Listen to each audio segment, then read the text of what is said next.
Okay, let's talk all about Jaws. And of course, it's its 30th year this year, celebrating that, of course. Matt Aita and Ryan Jones, who are back with us. We're going to be talking about that and a few other bits and pieces. Guys, welcome back to the show. Thank you. Looking forward to catching up with you guys. Yeah, I mean, you know, you've been the subject of conversation here on the show recently. Don't tell them, they might not have listened. They absolutely have. Can you drop Ryan's name in the future instead of my name when you want to? When you want to blame somebody for something, it's quite okay. Just use his name. There was no blame. We had questions, and we'll get to that. We will get to that. But look, I think we've got to start with the big question, which is affecting or certainly interesting a lot of people, and that is what's going on with pricing at the moment with Jaws, and I guess ZoomText as well. But the conversation mostly I see is around Jaws pricing. So I think this is a very much a US question first, because obviously you have in the US and in Canada as well the home annual license. And there was some concern when it disappeared from the website, people thinking that perhaps it had gone entirely. And then there were rumors of the prices increasing for Jaws, and some concerned that price was going to go up, you know, quite a major amount of money. What's actually going on? What's happening with Jaws? What's happening with home annual license? What's happening with pricing? Tell us the story.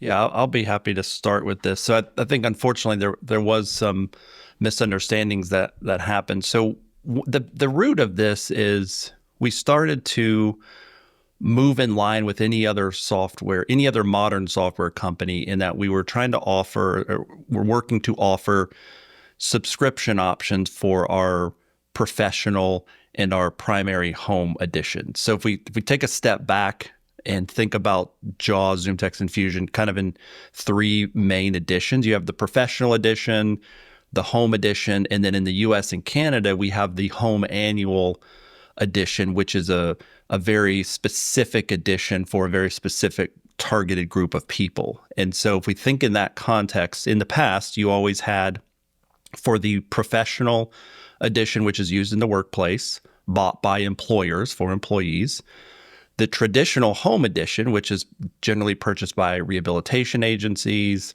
sometimes bought by individuals, especially in the past, the perpetual licenses, often bought by training centers, nonprofits, things like that. And then the home annual, which started about 7 years ago. The professional and the home editions, there was only a perpetual license option for those. So we recently introduced a subscription option for each of those. So there's a professional edition subscription and a home edition subscription. And what we found out is that their confusion came out around the naming of some of these things. So you have the home edition, then you have the home annual edition. The home edition subscription price was certainly higher than the home annual, because the home annual is targeted for a very specific type of person, someone paying out of their own pocket for the software in the US and Canada for obviously non-commercial use. And so there was some confusion where it looked like the home, what we were calling the home subscription, people were thinking that was the home annual, and it was significantly higher than the home annual subscription price. So that's where the confusion started. I would say that the home annual subscription is still available. Absolutely. It's never been taken away. We did take it down from the web store, and we've asked that people call in if they want to sign up for a new subscription to that. And I'll talk about why that is in a minute, but it's still there. And in fact, we've re-added it as of towards the end of June. It's been added back, and it looks like a regular product now in our web store like it did in the past. It's just that when you go to purchase it, it tells you to call our customer service team. So it doesn't let you finish the purchase online, but it tells you to call the customer service team. But it is there, and it is easily discoverable like it was in the past. So main point is it is all still there. The confusion was happening where we had this home subscription, which is available for rehabilitation agencies and others. It was getting conflated or mixed up with the home annual edition. And one of the things that we're going to do is rebrand what's called the home annual subscription. We're going to rebrand that later this year to try to get the word home out of it. We're going to change the name so it's not confusing. So I think that's the root of it, and I'm happy to talk about any of those things in more detail, but that's the overarching picture of, I think, why the confusion started for some.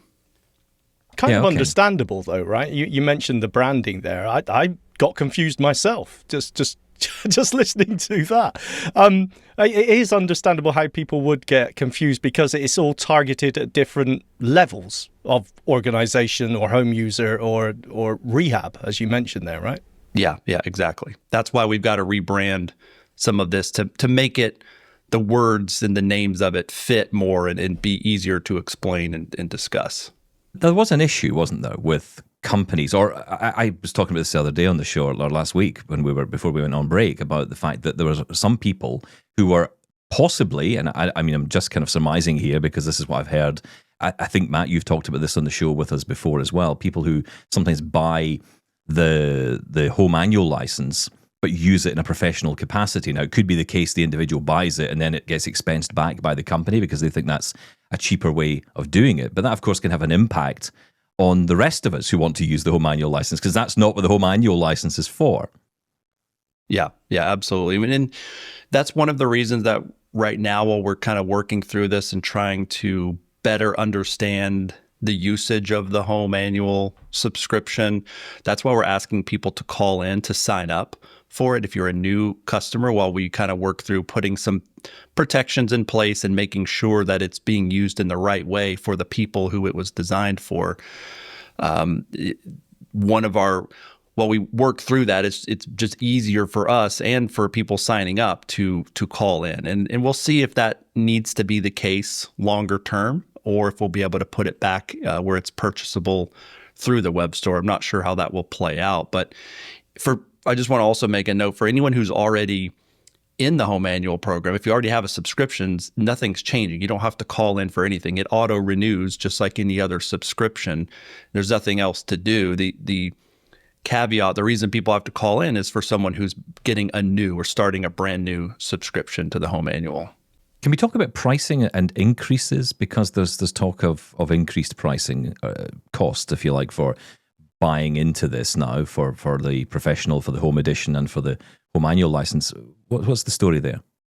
Yeah, I mean, we've done price increases a number of times over the years, just like pretty much every other company has. So for the professional license and the home license, we did some price increases recently, both for a perpetual, and we didn't do a price increase obviously for subscription in those because we just launched the subscription offering. But as part of launching the subscriptions, there was some price increases for professional perpetual licenses and home licenses as well, both in the U.S. and internationally. And it somewhat is dependent on the different markets. So obviously our global market is very complex in how the pricing is done and what the different countries are priced at based on different factors. So, we don't have flat pricing across the world, as you can imagine. So oftentimes when we do a price increase, it's for certain markets, but it's no different really than what any other company has done. I think the bigger issue that I've been hearing is maybe not as much about the price increase, but just the confusion on which edition should I get, because we did not increase the prices by 5x for the home annual subscription, for example. We did a 10% price increase on that program, which was the second time we've ever done a price increase in 7 years. The last one, it launched in 2018. There was about a 5% price increase in 2021, and then a 10%. So basically $9.50 annually increase in JAWS for the home annual. So we've been able to not do price increases very regularly for that program, which has been really good. I mean, for the home annual license then, so what is the pricing in the US and Canada going to be, and when does that price change kick in? Or has it already? It's already, yeah. And the 10% price increase started in, I think it was late April for new subscriptions, and then May for the renewals. So it was a 10% increase for both JAWS, Zoom Text, and Fusion. Can I ask, you mentioned you couldn't just, increase across the board a flat rate. Why is that? Why is there a different price for different markets? A lot of this has to do with negotiated pricing with each country's in the US, we call it rehabilitation, or insurance in Germany or different places. There's negotiated prices by our distribution in those countries. And so while we may have control in some markets, some are, 5-year agreements. And so it takes time before price changes can take effect. It's really interesting. Okay, so I'm sort of going back to the conversation Stephen and I had last week or the week before about, the questions we had about JAWS.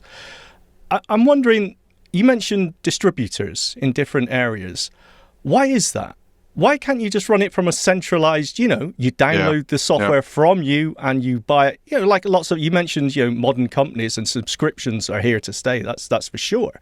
But also, a lot of software, you just go to the website, download it, pay there, and you're done. Why are we still using the distributor models through different territories? Localization, support, purchasing agreements in those countries, whatever the reasons. There's multiple reasons, but we don't localize all the versions that we have. We have our distributors do that in some countries. So they manage the localization of all of the content that's changed in each release. Okay, by localization, what does that cover? So, translating into other languages. Sorry. Okay. Translation. Yeah. So if I'm switching from English to Italian, that needs to be changed. Not the voice that's in JAWS, but what it's reading, the help messages, the training materials, the menus, if they've changed, all of that content. And as Matt said, those dealers or distributors are often providing support, especially in their countries. They're the person you go to. So if I'm in Italy using JAWS, I'm not going to call Freedom Scientific in the US and get an Italian-speaking tech support person. I'm going to call the dealer there in Italy who's got obviously people in Italy who speak my language and know the localization, the translation of my product so that they can provide support for me. Okay, that answers a lot of questions, and I think that the key here, I guess, is to go to the website and have a look at the pricing, whether it's for the professional, the home edition, or for the home annual. Obviously, you have to call in to get that if you're a new customer. Okay, that's interesting. I want to go back a little bit to the conversation I had, because I know, Matt, you heard Shaun and I wittering on before we went on break, talking about JAWS and NVDA and all the rest of it. And I want to give you guys a chance to respond to some of that, because you heard what I was talking about. And really where I was coming from was the point of choice. I've been in many, many situations where I have been told, and by the way, this has never been by Vispero or any of the Vispero companies when they were, pre-Vispero, if you like. This was by assessors. This was from people who were coming into the organization to advise me on products. They were telling me there was one choice. And whether that was a Braille display that happened to be a Focus 40 in that particular occasion, or whether it was you need to use JAWS because that's the standard, or you use ZoomText because that's the standard. That was kind of what I was aiming at with that conversation. But, I wanted to give you a chance to respond to that, because, of course, you will, I imagine, believe that you are the choice for workplace. So, I just want to give you a chance to respond to that. Yeah, regarding the assessors, I want to start with that, which I think are two different topics, the assessors versus workplace. The assessors, clearly, any assessor is going to probably be biased on their own experiences. And I don't mean that in any negative way towards the assessors. I just think it's natural. If you were growing up with Word or WordPerfect, you went to that, right? And you would have, I know I just said WordPerfect like anybody even knows what that is today. I do. I'm old. I remember Lotus that. 1, 2, 3, anyone? Exactly. WordStar. But there was a time when Gladys. they were, everybody pushed everybody to WordPerfect. And then when it went to Windows, it probably slimmed down because Microsoft was really bouncing into that market. So separate from the assessors are trained, they grow up with something, that's what they use. That may be what their demo center has. So that's probably a lot of the cases and reasons for an assessor choosing one thing over the other. That may be what they're skilled in training or what they're skilled in supporting. So I think that the assessor is one area. Then when we talk about a workplace, I think it's a little bit more complex than just allowing someone to choose what they want to bring into the workplace. And I'm speaking more from a software perspective than a hardware perspective. A hardware, they all just plug in and stuff, but like we have contracts in hardware where we have to turn off a bunch of features in the hardware like Bluetooth. They can't, certain companies don't allow you to have your Bluetooth device connected to the computer, because if you do, is that potentially bringing in viruses or something else to the device? They may even turn off the storage on those devices, so they dumb them down, if that makes sense. The same complexity comes into choosing software and what a company's comfortable in supporting. So if you have one employee, not a big deal to say, hey, I'm going to choose this screen reader or that screen reader. When you start having 50 employees, let's use an airline who has 50 blind employees working in customer service. They have to test, validate, deploy, support, security patching, train the employees, even potentially write scripts for those employees. And so if you start saying you have choice, you bring in Dolphin, you bring in NVDA, you bring in Narrator, you bring in JAWS, they don't have the ability to support it. And that becomes a very complex environment. So we have an agency in the United States who has 2,000 blind and low vision employees. They use JAWS, Zoom Text, and Fusion. They don't use anything else. That's what they are authorized to provide on their systems. Could have they gone with something else? They could have gone with something else, but they chose that path because that's what most people showed up to with their skills for. And so they were purchasing that, for each of the users and keeping it up to date. You don't want to keep up to date multiple products. I mean, they don't let you use WordPerfect at work if they're using Word. They don't let you use Zoom. They make you use Teams. And I'm using that specific business environment. Then you roll over to another business and they're allowing you to use JAWS, Zoom Text Fusion, but they're making you use Zoom. They don't allow you to use Teams. And so across companies, the complexity of that is really key if they are large employers. Now, if you talking about a one-off, I don't think an employer probably has the same perspective as somebody who's an enterprise level customer or something. If you go to, one of your banks over there in the UK or a bank in Canada or a bank in the US, I think, it gets very complex if you start saying, I need to roll out multiple things and support those things. Does that make sense from that perspective? Yeah, no, it definitely does. It's all about the scale. Is there 50 blind people working in any organization? If there is, hooray. I'm so happy about that. There's 2,000 in one agency in the United States. Where? I'm sending off my resume. Where is that? I know an airline that has 50 blind employees. Wow. I know a hotel chain that has 50 blind employees. Hang on a minute. These blind people aren't pilots, are they? Yes. That's a terrible thing to say. Let's quickly move on. Considering that they don't let you, I forgot. They don't let you sit in the exit row, so I don't know that they're going to let you sit in the We're working on JAWS scripts for that. We'll see what happens. Come on, Doug Lee, sort that out. Yeah. I mean, there is collision radar that talks. What's wrong? Yeah. But scripting is another piece of that. Yeah. That if you think about, like in some of the examples Matt shared, many of those are using custom scripts to make their call center applications or their sales management or whatever tools they're using. So if you think about supporting multiple screen readers with that same level of scripting, and how do you keep all that up to date? That's another reason that deciding on JAWS, for example, is much more manageable for a company to handle and support the users. And then if we talk about all the features that are built into JAWS, our voices are built in, but they're not installed by default. Like all the different Sirance voices that you may or may not use. But the challenge is that as an admin situation, you don't have the authorization to install those things. So some companies put those inside of a tool like SCCM or Intune or one of these other deployment tools, and they allow users to do it by themselves by going into, let's call it a software center, and you click the product and you get that voice.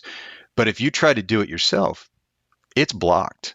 And so that's the beauty of working with large corporations to kind of build deployment methods for making sure that happens properly. And we have, thousands of customers that are like that have multiple multi-user licensing for their employees. So this is not like a small picture thing. This is pretty big picture in terms of how you manage software inside of a company. Yeah, and look, I'm bringing up this topic, and then when I brought it up, I bring it up because of choice, which I think is important.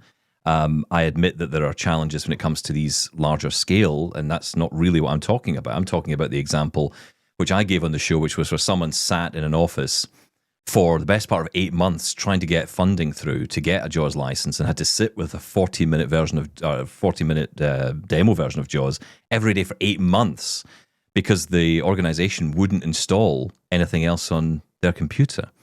And that's a really difficult situation, isn't it? I mean, that's the kind of challenge. That's not your fault. That's nothing to do with you. That's unfortunately just lack of thinking, I think, on the part of their particular IT team.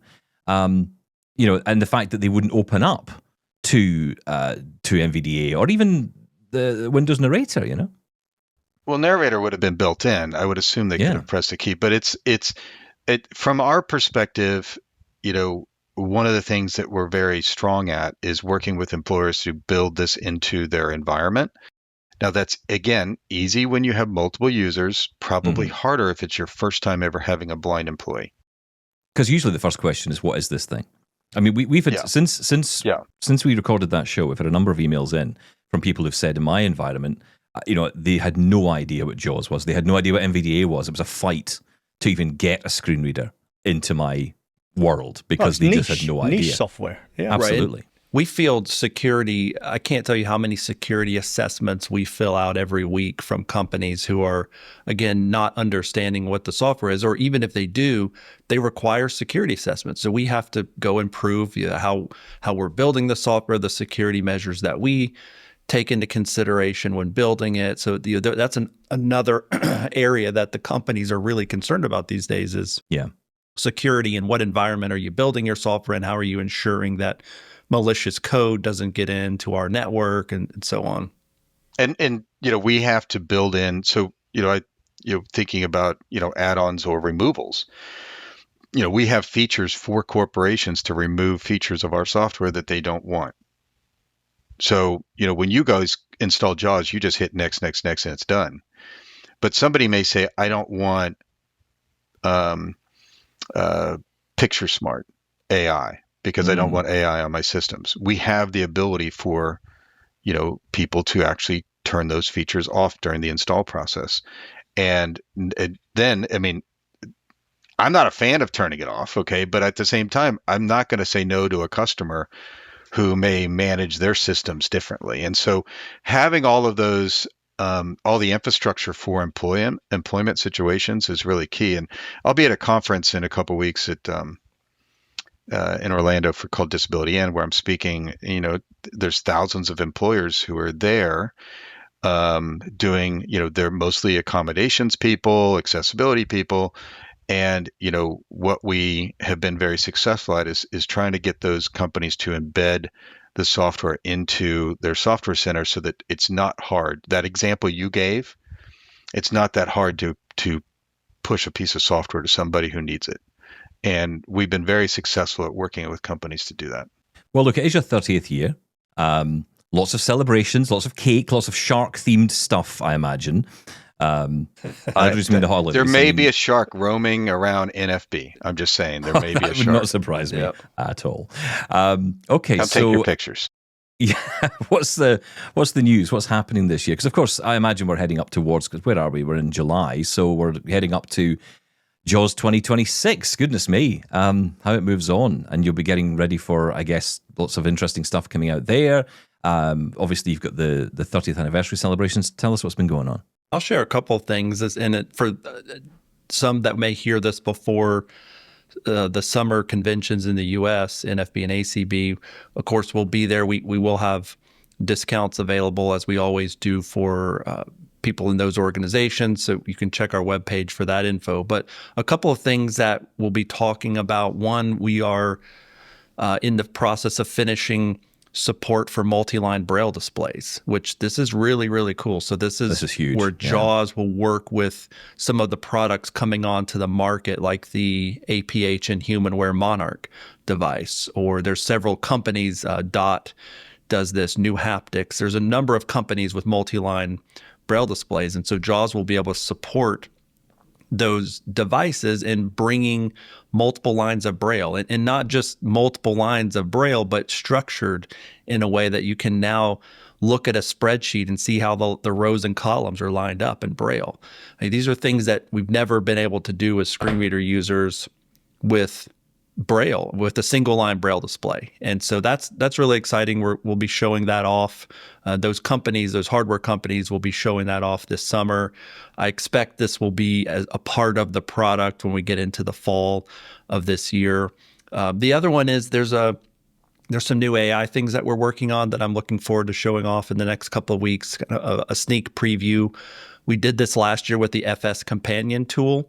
We showed it off at the conventions, we got feedback, and then we released it in the fall. So we're working on something new for interacting with web pages with AI that I think is going to be really valuable. I know for me, just trying it out and testing it as the team's building it, it's already saving me time, and I'm finding it really beneficial myself. So we'll be showing that off over the next few weeks and getting that out into the product this fall. So we're trying to mix. Our point in celebrating the 30th anniversary of JAWS is not to sit back and eat cake, as much as I like cake, but the point is we've got to keep innovating, and AI is a great way to do that. And so we're pushing forward full steam ahead on what we can do to help people to be more productive with JAWS, Zoom Text, or Fusion. So Ryan, can you slip me you have my email address. Can you send me that new build so I can play with it? Yeah, even Matt has not seen this yet. Wow. So cool. Well, don't forget us. CC us in on that email. Don't worry, guys. We could talk later. I mean, it's fine. It's fine. They hide stuff from me, Shaun, because they're weird that I may just tell you guys. Stephen does that to me. I know what it's like, brother. Well, I'll have to because he breaks it. Yes, that's true. So that's right. Is that part of the next big thing? It's similar. Yeah, I would say it's someone's being a bit coy. Yes. Yeah, I mean, all of this, look, everything is kind of related, as you guys know. When you're trying to use a screen reader, all we want to do is do our jobs, live our lives, whatever it is that we do with the screen reader. So we're just trying to find ways to make that better. And a lot of these things sort of merge and meld together. We have trouble delineating one feature from another feature now because so many things become interconnected, especially where AI is concerned. So all of this is really related to the idea of getting access to things on the screen that either we didn't have access to in the past or were challenging or inefficient to navigate. And that's really what we're focused on. Brilliant. Well, listen, I wish you all the best with it. Have great fun at the conventions as they continue and as they take place at the NFB and, of course, ACB as well. And come back soon. Tell us all about the new features as they come out. We always love to learn about them. Matt, Ryan, always good to have you on. Thanks, Absolutely. guys. Thanks, guys.